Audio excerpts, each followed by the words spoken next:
Good afternoon. How is everyone?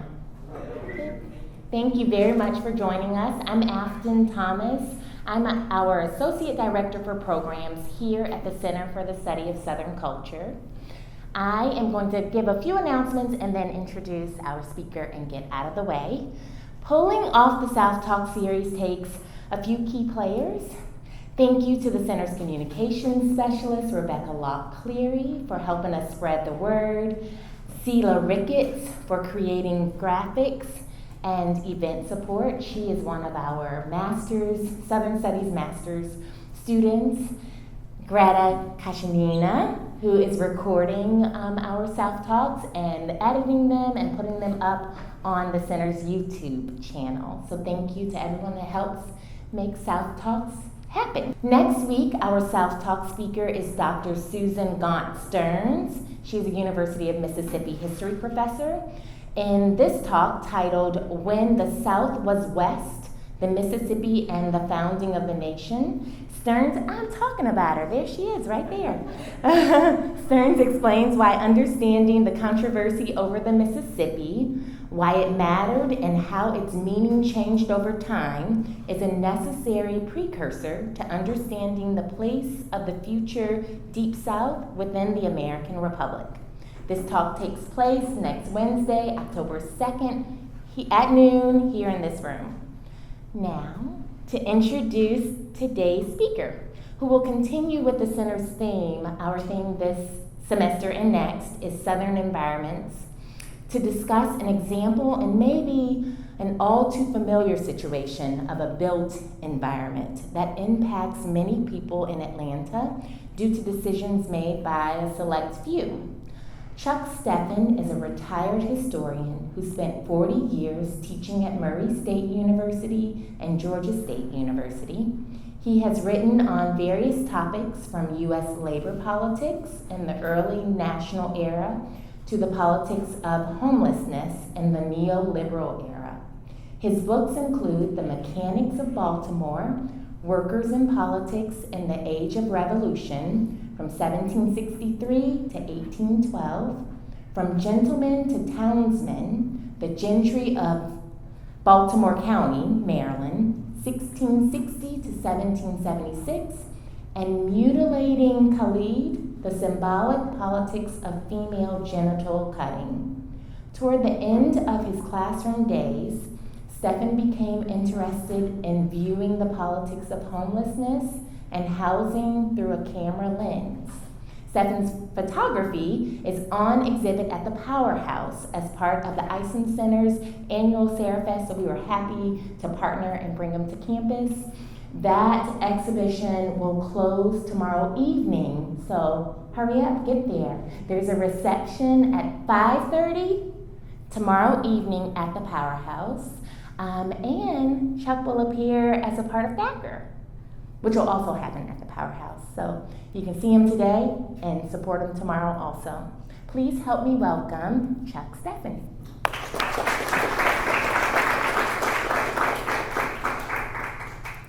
Thanks for being here. I really appreciate it. I hope I have something interesting to share with you today. Let's see, I better begin with some thank yous. That's the way these things usually go, appropriately enough. First on the thanks list, the Center for the Study of Southern Culture, and Afton Thomas, the Associate Director for Programs. She's been an enormous help with the PowerPoint and for getting me and my wife over here to this room in one piece. So thank you. I also would like to thank the Yoknapatawpha Arts Council and its director Wayne Andrews and operations coordinator Caitlin Hopper. They have a wonderful space. I'm sure you're all familiar with it. If not, then get on over there and have a good time tomorrow night at the Powerhouse Community Arts Center. And last, I'd like to thank the Sarah Isom Center for Women and Gender Studies. A couple of people in particular, Kevin Cozart, the operations coordinator and coordinator of community engaged learning and research. It's been a great help. As has Teresa Starkey, Associate Director and Instructional Associate Professor of Gender Studies. Teresa and I have known each other for a good long while, and let's just say I'm glad to see her here today, and I hope she feels the same way. Okay, so surplus Atlanta, here's our map. There are 4 locations with the stars that I'll be referring to now and again in the next few minutes. Peachtree Pine at the top is the homeless shelter we'll be talking about. My office, I don't have to say anything about that, everyone knows where that is. And Grady Hospital and Grady Homes will also come up. All right, surplus Atlanta is about a place I know well, having worked there for the final 30 years of my teaching career before retiring in 2018. The place is downtown Atlanta, where for nearly half a century, powerful groups have pursued a campaign to relocate unhoused people from the central business district to lower income black neighborhoods on the south and west sides of the city. Either that or put these people in jail. And if there aren't enough jail cells to go around, pretend that these people you choose not to see don't exist. Who are these powerful groups? City mayors and councilpersons, hotel and convention interests, real estate developers and property owners, neighborhood associations and university administrations, the downtown growth machine, in short. This talk is divided into 3 parts with a coda. In the first part, I will tell you the story of the political storm that raged around a now shuttered homeless shelter at the corner of Peachtree Street and Pine Street in the downtown area, about a 20-minute walk from my former office at Georgia State University. Known simply as Peachtree Pine, in recognition of its strategic location on the city's most famous thoroughfare, the shelter opened in 1997 and was operated by the nonprofit Metro Atlanta Task Force for the Homeless. In the second part of the talk, I will give you an insider's view of how the task force's board of directors responded to the anti-shelter campaign. I joined the board in 2010 and served for 7 years, the last as its chair. During this time, I grew increasingly convinced that while our lawsuits might keep the shelter open and the task force afloat for a time, they could not alter the balance of political and economic forces on the ground.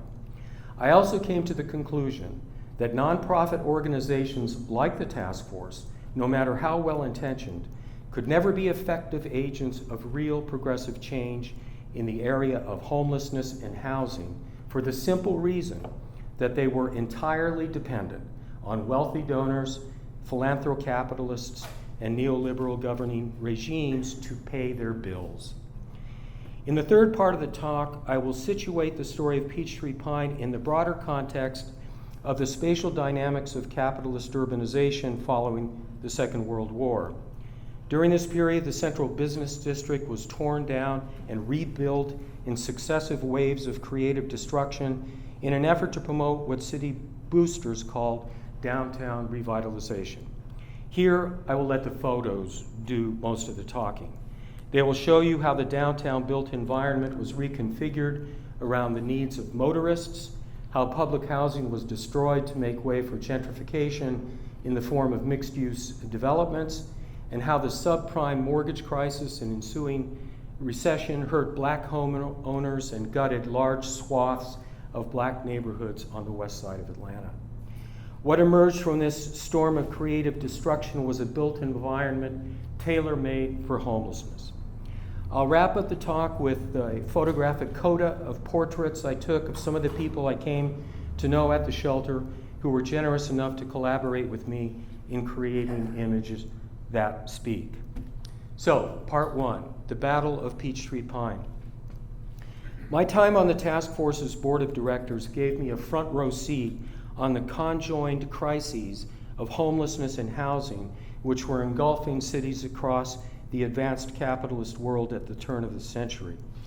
It also immersed me in the world of nonprofit social service provision, a world that has been systematically co-opted by business interests operating under the cover of public-private partnerships since the Reagan Revolution of the 1980s. Now, let's see how this works. Beautiful. At its peak, Peachtree Pine was the largest homeless shelter in the southeast United States, if not the entire country. When nighttime temperatures dropped below freezing, it could accommodate as many as 1,000 men, some of whom slept in a space containing some 300 bunk beds.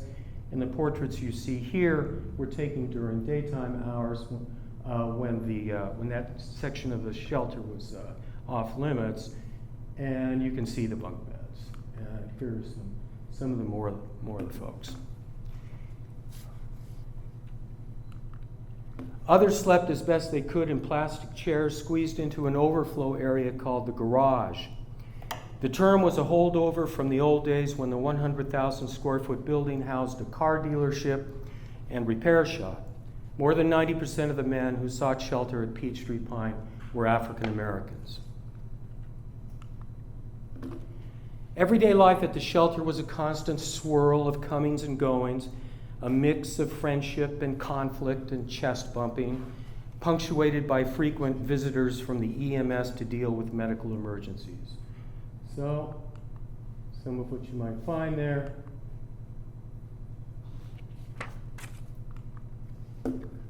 There were also visits from family members in search of loved ones who had disappeared. The bulletin board was a cry for help. And I'll leave that for you to look at for a while now. The task force took in women and children every night, including newborns and their mothers who had been discharged from nearby Grady Hospital with nowhere else to go. In conformity with the law requiring that women and children be separated from men, the task force converted its reception room and offices into a nighttime dormitory, rolling out floor mats to accommodate single women, mothers, and their children. The next morning, the mats were rolled up and put away so the staff could go about their day work. The task force was able to maintain a homeless hotline and offer a full menu of placement and counseling services thanks to the frontline staff and a dozen resident volunteers who were enrolled in its transitional housing program.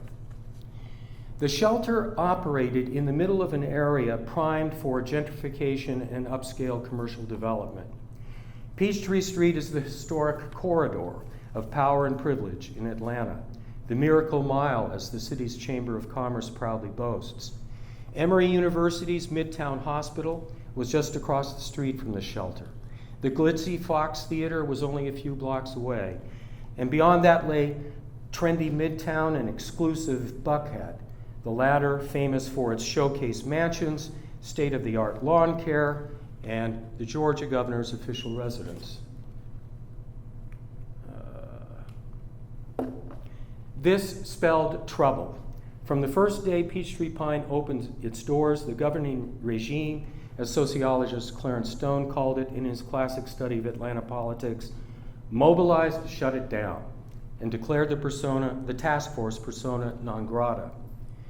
The regime was a biracial governing alliance that coalesced after the 1973 election of Maynard Jackson as the city's first African American mayor. In the years since that historic victory, the regime had operated under the umbrella of pro-business Democratic black mayors and majority black city councils. These officials constituted the public face of the governing regime, whose decisions were dutifully reported by the city's pro-business newspaper, the Journal-Constitution. Behind the scenes were powerful white business interests spearheaded by the real estate and hotel convention hospitality sectors, which could count on a compliant black officialdom to promote their policy agenda in exchange for photo ops, campaign contributions, and minority business enterprise concessions. Stripped down to its essentials, the Battle of Peachtree Pine pitted poor black people against a pro-business black political class and a pro-business white power structure. Welcome to the politics of class and race in the city too busy to hate. The Achilles heel of the task force was money. Peachtree Pine was a $2 million a year operation. To pay its bills, the task force relied on a mix of public and private funding. The lion's share of the money came from the U.S. Department of Housing and Urban Development. HUD required that all applicants obtain a certificate of consistency from the city's Department of Grants and Community Development, stating that their grant proposals were in conformity with the city's long-term consolidated plan. The regime began its offensive against the task force by cutting off its public money. At the direction of the mayor's office, the mandatory certification requested by the task force was withheld, causing its public funds to slow to a trickle.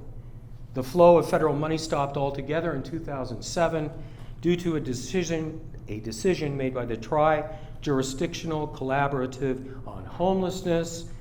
This public-private partnership served as the metropolitan gatekeeper of federal grants, ensuring the cash-strapped nonprofit service provider towed the regime line. Composed of regime loyalists who were appointed by the city, Fulton County, and DeKalb County, thus the tri-jurisdictional, with significant input from the business community, the Tri-J, as it was called, judged the task force to be the least deserving of all nonprofits applying for funding. The message was clear: no more federal dollars for Peachtree Pine. Next, the regime targeted the task force's private funding. To give just one example, Dan Cathy, heir to the Chick-fil-A empire and a major supporter of the task force, received a visit at his corporate campus south of the city from a van load of downtown CEOs who advised him to bestow his Christian charity on a more deserving nonprofit.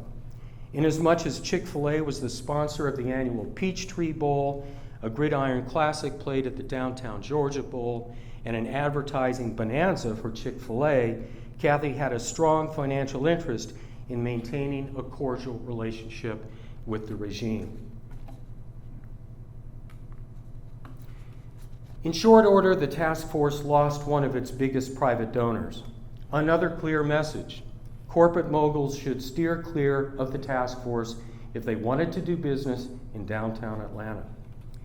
Finally, these same business leaders and their allies at City Hall connived with the task force's mortgage lenders to initiate foreclosure proceedings, raising the prospect of Peachtree Pine being auctioned off to the highest bidder on the steps of the Fulton County Courthouse. In the face of this economic blockade, the task force struggled to keep its head above water.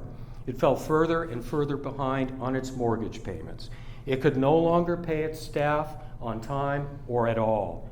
Each month, the stack of unpaid utility bills grew taller. Of most immediate concern was the water bill, which hung over the shelter like a sword of Damocles. In 2008, the Department of Watershed Management made good on its threat to cut off the shelter's water, prompting the task force to obtain a restraining order against the city. During this temporary reprieve, the outstanding water bill ballooned to hundreds of thousands of dollars until one day a financier philanthropist appeared from out of nowhere and wrote a check for the whole amount. But the debt jubilee was a short-term fix. As long as the blockade remained in place, the task force would never be able to pay its bills going forward, water included. In the meantime, Kasim Reed, Atlanta's famously cantankerous mayor, showed no sign of backing down from his stated goal of emptying the shelter, padlocking the doors, and running the task force out of town. The task force organized protests, marched in the streets, turned out crowds for Homeless Memorial Day, a every year celebration of life, and formed human chains around the shelter, all in an effort to draw attention to its cause. I'll let you look at this one for a while. All right, so now we're on the second part of this talk, lawsuits and nonprofits. The battle over Peachtree Pine was a crash course in the dynamics of what geographer Neil Smith has called urban revanchism. The shelter was located in the vicinity of Midtown and the Old Fourth Ward, two neighborhoods undergoing rapid gentrification and displacement. From this fertile soil sprouted a new crop of crime-conscious neighborhood associations and law and order bloggers who claimed that Peachtree Pine was a den of thieves, panhandlers, vandals, transgender prostitutes, crackheads, dope dealers, and the mentally ill. The Midtown Ponce Security Alliance spearheaded the revanchist offensive, going so far as to threaten a local Whole Foods, the institutional hallmark of gentrification, with a general boycott should it host a fundraising event for the task force. Even the Centers for Disease Control got into the act with sensational and unfounded accusations that the shelter was a petri dish of tuberculosis, and as such represented a clear and present danger to public health from downtown to midtown to the Old Fourth Ward. Even the stately mansions of Buckhead were not immune to the human disease vectors of Peachtree Pine, the critics warned. Looking back at this explosion of public anger and resentment, it's hard to think of a single social evil that the task force's enemies did not deposit on the doorstep of Peachtree Pine. The prim and proper editorial board of Atlanta's pro-business press scolded the task force for not showing reasonableness and community spirit, while at the same time doing its best to stir the pot of moral panic. What gave this anti-shelter hysteria its lethal edge was race and racism. This is a serious charge which you might be tempted to dismiss on the grounds of my partisanship, but I have hard evidence to back it up. In the discovery process of the lawsuits filed by the task force against the leaders of the campaign to close Peachtree Pine, we stumbled across a veritable armory of smoking guns. Racist email chains and confidential communications among Emory's top brass, who simply could not abide having to share Peachtree Street with black men they described as disheveled, diseased, and dangerous. Those black men who did not seem to fit the homeless profile on account of their nice clothes and fancy cars were described as drug dealers. Damned either way, in the view of Emory's white corporate executives who never imagined that outsiders would one day get a peek at their racist correspondence. On loan from a high-powered corporate law firm, two attorneys who agreed to help the task force obtain its restraining order against the city stuck with us as the legal battle snowballed into multiple lawsuits against Emory, the city of Atlanta, DeKalb County, a downtown business organization called Central Atlanta Progress, and a particularly unsavory vulture capitalist who hoped to scoop up whatever pickings were available at our foreclosure. Our gifted legal team worked pro bono at first and then shifted to a contingency fee arrangement as the litigation dragged on for 7 exhausting years. Exhaustion was the defendant's deadliest weapon. Time was on their side, not ours.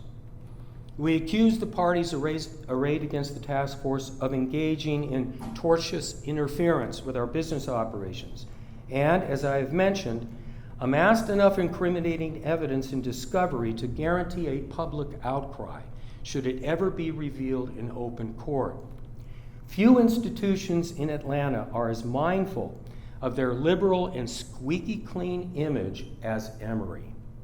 The prospect of a full-fledged public relations disaster, if the racist emails came to light, persuaded the defendants to make a substantial out-of-court settlement offer in exchange for the task force handing over the keys, signing a non-disclosure agreement, and going quietly into the night.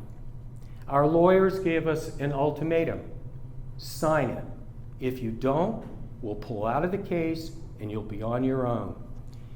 Exhaustion had taken its toll. You don't need me to tell you that in David and Goliath face-offs, the little guy almost always loses. The task force managed to keep the wolves at bay while its lawsuits ping-ponged between federal and state courts, but in 2017, the board of directors finally voted to sign the settlement papers. Our executive director, Anita Beatty, the heart and soul of the organization since its formation in the mid-1980s, urged us to continue the fight until we finally won our day in court. Even if we lost there, she reasoned, we would have exposed the criminal wrongdoings of our foes and vindicated our good name. When the board voted to accept a cash settlement of almost $10 million, which was quickly whittled down to $3 million after settling accounts with the lawyers, bill collectors, and past owners, Anita resigned. Her action was understandable, honorable. Anita and her husband, Jim, were fearless, incorruptible warriors to the bitter end. By this time, I was serving as board chair. My own view was that the task force was trapped in a no-win situation, with municipal, county, and state and federal authorities determined to bleed us to death. There was zero chance of the task force ever being able to resume shelter services it had been offering since 1997. Even if our lawsuits somehow managed to reach a jury, a prospect which seemed more and more remote given the size of Emory's legal war chest and the skillfully deployed stalling tactics of its lawyers, Peachtree Pine would by then be out of our hands and the task force reduced to little more than a name. I also became increasingly convinced that nonprofit social service provision was a dead end for any kind of progressive politics, whatever the outcome of our lawsuits. For years, the task force had struggled to do its work in an institutional ecosystem dominated by tri-Js, continuums of care, public-private partnerships, and 501c3 nonprofit organizations. These interlocking, opaque forms of neoliberal urban governance had been thoroughly co-opted by the Atlanta regime, working closely with its institutional counterparts at the county, state, and federal levels. There was no reason to believe that the balance of political forces controlling homeless service provision would change anytime soon. After all, the rise of the Atlanta regime was inseparable from the neoliberal reconfiguration of capitalism in the state after the 1970s. As geographer David Harvey argues, neoliberalism was first and foremost a class project aimed at reversing the decline in the rate of profit, breaking the back of organized labor, and restoring capitalist class power. Maynard Jackson was sworn in as mayor in the midst of an urban fiscal crisis that produced the bankers' takeover of New York City in the mid-1970s and prepared the way for the neoliberal triumphs of later years. Gathering force under the Reagan-Thatcher governments of the 1980s and brought to fruition by the Clinton-Blair governments a decade later, the neoliberal tide of privatization, marketization, financialization, and austerity swept over every major city in the United States. The defendants, attorneys, and judges we came to know so well through our lawsuits were just the surface outcroppings of these tectonic shifts in urban political economy. Gentrification and displacement, urban revanchism, the criminalization of poverty, the twin crises of homelessness and housing, the vertiginous growth of inequality measured by any index you care to use, these had become defining features of neoliberal urbanization. Not to put too fine a point on it, in fighting to keep Peachtree Pine open, the task force was running up against the logic of capital accumulation in the age of neoliberalism. The task force was in an ideal position to observe the micro-mechanisms of neoliberal power and co-optation at close range. Did other homeless service providers or faith-based community organizations rally to our support as the regime tightened the screws on the task force? No. Who could blame them for not wanting to join us on the regime's hit list? The new generation of nonprofit executive directors, black and white, whose resumes glittered with MBAs conferred by prestigious business schools, had better things to do with their time than fight the power. For them, fighting the power was old school thinking, perhaps suitable for the bygone days of the Black Panthers and their radical community service programs, but lacking in any understanding of the need for competitive, data-driven, value-added service provision. The nonprofit leaders who spoke this language were products of the neoliberal turn in organizational thinking. They had their own budgets to manage, efficiency standards to meet, grant proposals to write, bills to pay, payrolls to cover, families to feed, resumes to burnish, career ladders to climb, donors to schmooze, and most important, they had a governing regime to appease. This helps to explain why the regime was so fixated on silencing the troublesome task force once and for all. Each day that the shelter remained open exposed another chink in the regime's seemingly impregnable armor, puncturing the illusion of omnipotence that it had carefully cultivated over the decades. If the exercise of power can be likened to a theatrical performance, the regime seemed to be flopping in its staged showdown with the outgunned task force. In the view of white business leaders and black political leaders, this was a humiliation that could not be permitted to continue. While shutting down the shelter was the regime's immediate objective, neutralizing the threat posed by the task force was equally central to its long-term goal. The task force was to be an object lesson for any other nonprofit that might in the future have the temerity to test the limits of regime power. These political realities, as I saw them, were not going to change. In the foreseeable future, the task force would remain at the financial mercy of public and private funders who were deeply invested in entrepreneurial solutions to social problems. The departments of housing and urban development, veteran affairs, health and human services had effectively siloed the issues of housing and homelessness through their neoliberal commitment to market-driven policymaking.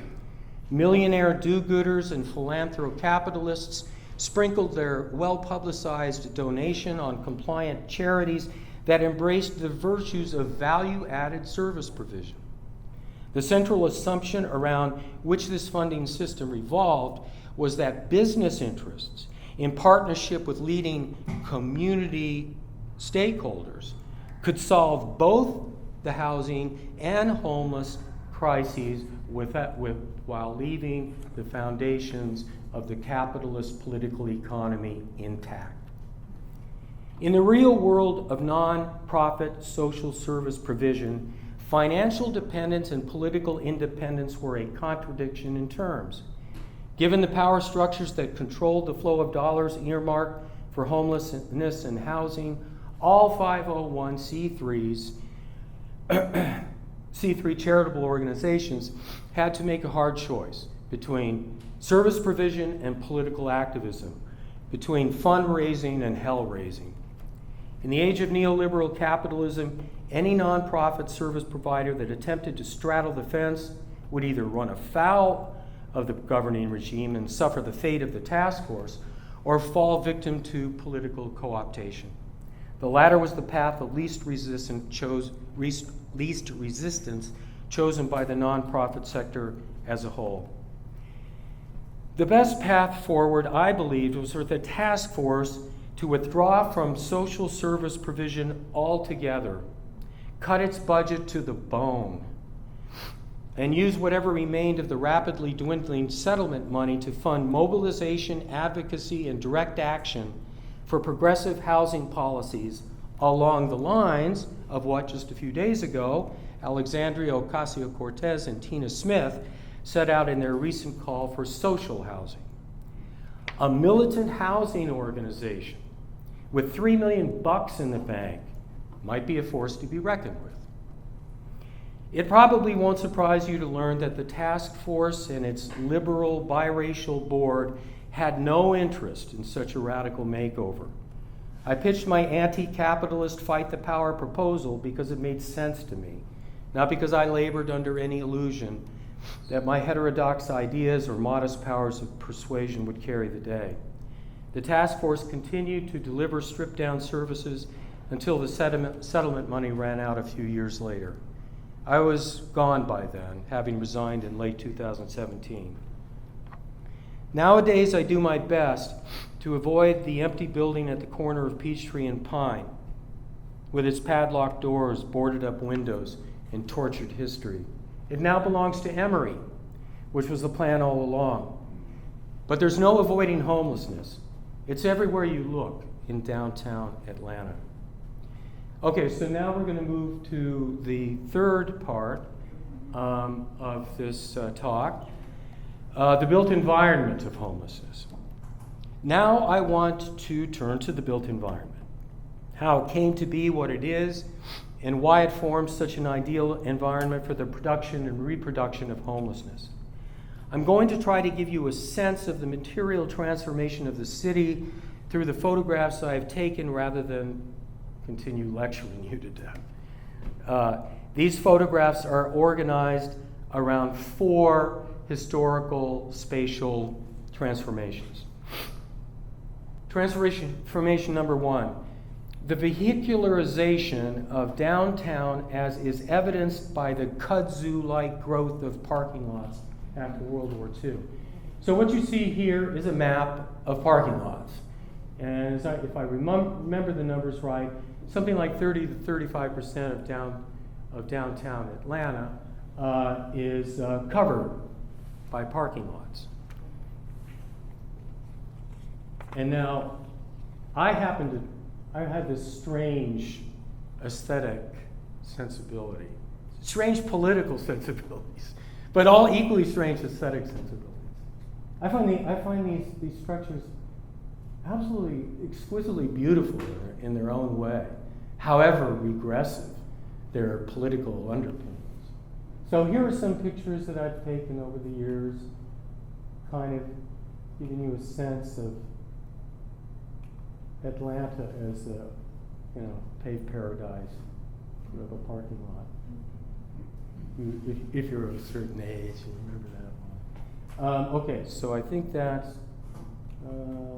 Oh yeah, and of course another. I love the cats in the kiosks, So we've caught a few of these. This is my stomping grounds, Teresa's former stomping grounds at Georgia State. And then here I'm branching out a little bit. Okay, so there's transformation number 1. Transformation number 2, the demolition of public housing in the city beginning in 1996, when Atlanta was chosen to host the Summer Olympic Games, and continuing until the last of the public housing units, Grady Homes, which is on that map, fell to the wrecking ball in 2010. So here you've got a graph, I think it starts in the 30s. You might know that Atlanta was actually the first city chosen for his New Deal public housing project. So the graph begins in the 1930s with what was Techwood Homes, and then you can see what happens. It sort of reaches its peak, the plateau, in the 1980s, and then came neoliberalism, and there went public housing. And back in the day when I was driving from home to downtown in my office, I would pass by Grady Homes, the last of the public housing projects to go down, and couldn't resist the temptation to document it. So, goodbye Grady Homes. Transformation number 3. The crisis of black home ownership on the west side of Atlanta as the subprime mortgage crisis of the 2006-07 and the ensuing global recession of 2008-2009 ripped through these historic African American neighborhoods, leaving them permanently scarred. So if you can make this out, the kind of purplish red, that is, these are vacant homes, buildings that have been flagged as vacant and are sort of on the chopping block for demolition. The white area in the middle, well, that's the downtown. As you get to the west side, so English Avenue, Vine City. These are all on the African American neighborhoods on the west side. And you see it's almost like a wall there. There is a wall. It's called Northside Drive, which is, if any of you ever go to a Mercedes-Benz Stadium to see a ball game at all, well, you might notice that it's very hard to get from east to west or west to east right there, because that road, like so many roads during the interstate highway era, was constructed deliberately to keep black folk on that side and white folk on the other. And what we're seeing here is the legacy of those historical policies, and then coming together with the economic devastation produced by the subprime housing crisis. So here we have this, and we can see these were some of the houses that had been put up, some on spec, others were remodeled on the west side. These are houses that have been boarded up, many of them vandalized, because basically the plug was pulled on that housing market on the west side. And by the way, most of these houses now belong to private equity firms who swept into Atlanta and other cities, of course, and bought up as much as they could and had all the help in the world from federal authorities and Fannie Mae and Freddie Mae. And finally, we come to the fourth of our transformations. The gentrification of the central city, epitomized by the much ballyhooed Beltline project that has produced significant displacement of longtime African American residents and the rise of mixed-use, mixed-income developments on the sites of what once were public housing projects, like what I just showed you, Grady Homes. So the green marks the Beltline. Do you kind of, some of you know what that story is all about? So this was an urban train line system that was created in the early 20th century to run inside. So the trains disappeared, but much of the railway and the right of way remained. And so in the last 20 years or so, this very ambitious project to redevelop the Beltline. If you've been to New York City, you've seen the High Line. This is Atlanta's sort of answer to the High Line. Redevelop all of this as a way of enabling people living in the downtown area to get to work, to do their shopping without having to get into a car. It was sold as a kind of a green development. It was a bunch of malarkey, but that's how it was sold. And it was also sold as a way of overcoming much of the residential segregation that had been hammered into place by the built environments of earlier generations. Now you'd be able, the idea was that there would be a train that would be going around this Beltline, and you'd be able to get from historically black neighborhoods to historically white ones. That, again, is a bunch of malarkey. But what it did do was to produce this kind of pattern. The darker the color, okay, the darker the color, the greater the percentage rise of average household income in the region's mix. So the darker the color, the housing market's booming, upscale housing is now available, wealthier people are moving in, the average household income rises dramatically, and you can see what's happening here. It's all happening on the east side. That pretty much conforms with racial, class, residential segregation, and especially up here on this sort of the northeastern quadrant of the Beltline.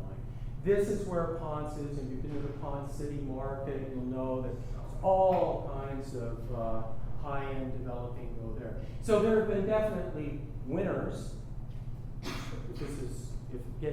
these darker colors, there's an indication of victory, and losers in this pattern.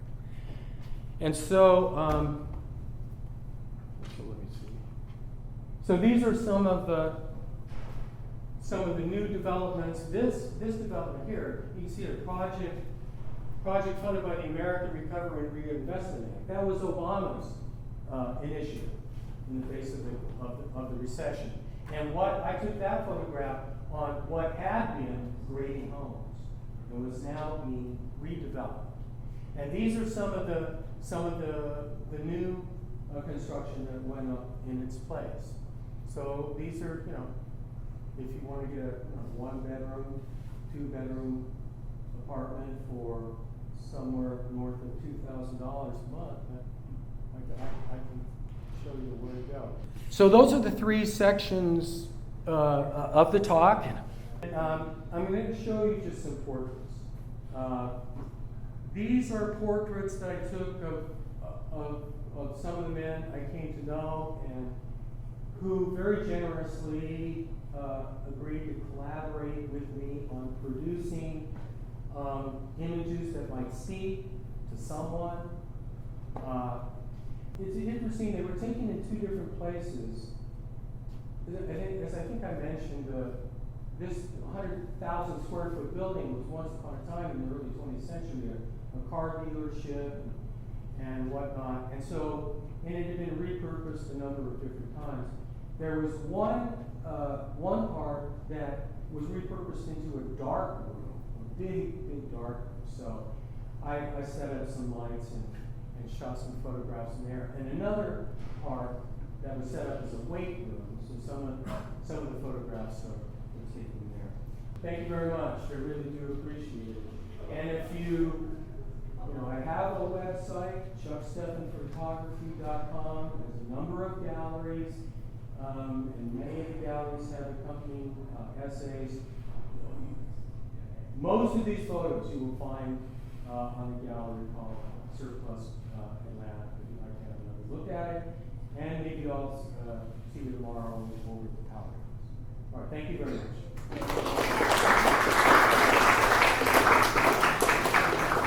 Oh, Q&A. Okay, yeah. So we have about 7 minutes. 7 minutes.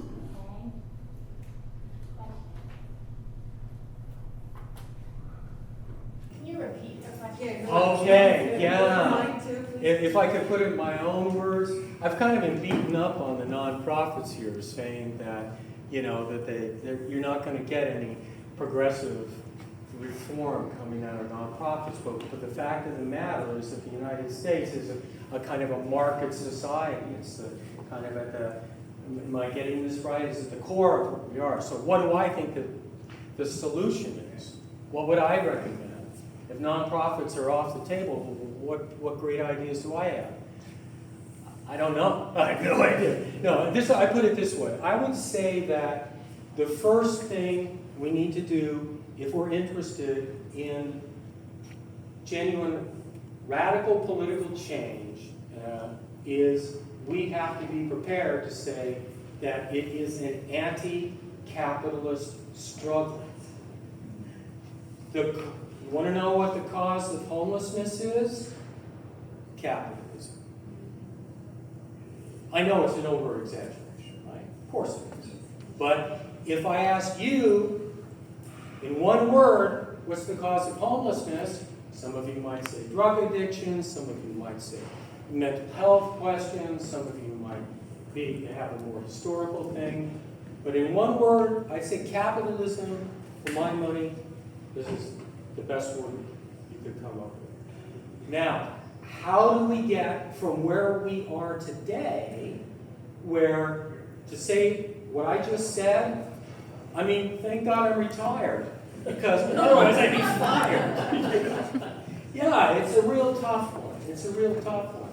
But I think that anti-capitalist sentiment, particularly fueled by the climate catastrophe that we're witnessing, is on the rise. And so it may seem that the market economy is impregnable, that it's been here since the beginning and will always be here. But, as Leonard Cohen says, there are cracks, and that's where the light gets through. So maybe there are cracks in the system, maybe an anti-capitalist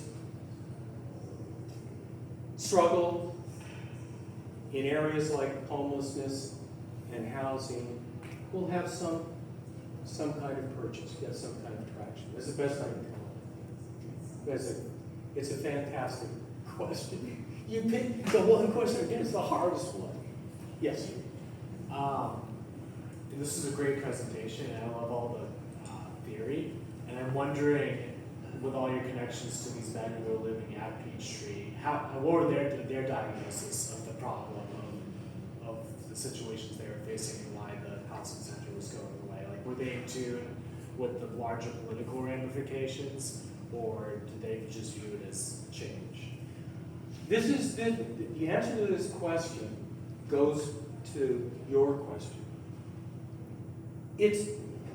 Capitalism is so powerful, not just as a political economic system, but as a cultural system, as it colonizes our imagination. So the answer to your question is that most of these men, and I didn't get to know the women very well at all, this was a men's show, but most of these men blame themselves.